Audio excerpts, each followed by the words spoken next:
пойму, что за стук левый. Может быть, кто знает, слышит.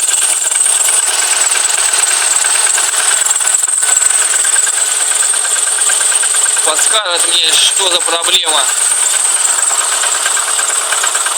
Где это? Только на холодную. Прогреется практически не слышно. Спасибо за комментарии заранее.